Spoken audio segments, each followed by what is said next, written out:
ആദ്യം ഇരിക്കുക ഞാൻ അഡ്വഞ്ചർ ലൈഫിൽ പൊതുവെ ഷഫീഖ് ഭായി, നമ്മള് പലപ്പോഴും വിചാരിക്കുന്ന ഒരു സംഭവമാണ്, നമ്മൾ യാത്ര പോകണം എന്നുണ്ടെങ്കിൽ നമ്മൾ എല്ലാ തിരക്കുകളും കഴിഞ്ഞിട്ട് നമുക്ക് യാത്ര പോവാന്ന് വിചാരിച്ചാൽ നടക്കില്ല അല്ലേ? കാരണം യാത്രകളുടെ ഒരു സ്വഭാവം എന്ന് പറഞ്ഞു കഴിഞ്ഞാൽ നമ്മളത് ആഗ്രഹിച്ചിട്ടുണ്ടോ അതിന്റെ വഴികൾ മുന്നിൽ തെളിയുമെന്നത് സത്യം.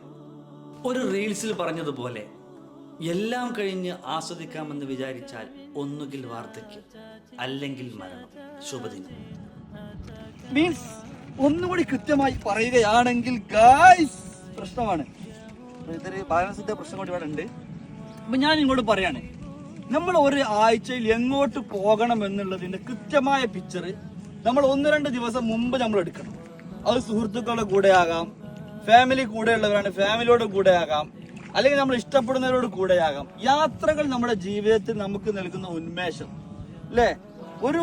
ഒരു പക്ഷെ നമ്മൾ ഒരു പാട്ട് കേൾക്കുമ്പോൾ നമുക്ക് കിട്ടുന്ന റിലാക്സേഷൻ എത്രയുണ്ടോ അതുപോലെയാണ് നമ്മൾ കാണാത്ത ലോകങ്ങൾ കാണുമ്പോൾ നമുക്ക് ഉണ്ടാകുന്ന ഫീലിങ്സ്. അപ്പൊ ഞാൻ നിങ്ങളോട് പറയാണ്, എന്റെ പ്രിയപ്പെട്ട എന്റെ സുഹൃത്തുക്കൾ, എന്റെ കൂട്ടുകാർ, പ്രത്യേകിച്ച് എന്റെ ഫാൻസ് ബേസിലുള്ള ഒരുപാട് ആളുകളുണ്ടല്ലോ, യാത്രകൾ നിങ്ങൾ ചെയ്തു തുടങ്ങും. പക്ഷെ ഇതിമൊന്ന് ഇറങ്ങാനുള്ള ചെറിയൊരു ബുദ്ധിമുട്ട് ഞങ്ങൾക്ക് പ്രയാസം അനുഭവപ്പെടുന്നുണ്ട്. ഷഫീഖ് ഇതിമൊന്ന് ഇറങ്ങിയേ, അത് ബാലൻസ് ചെയ്തിട്ട് ഇറങ്ങും, പെട്ടെന്ന് ഇറങ്ങാം. ആദ്യം ഇരിക്കുക.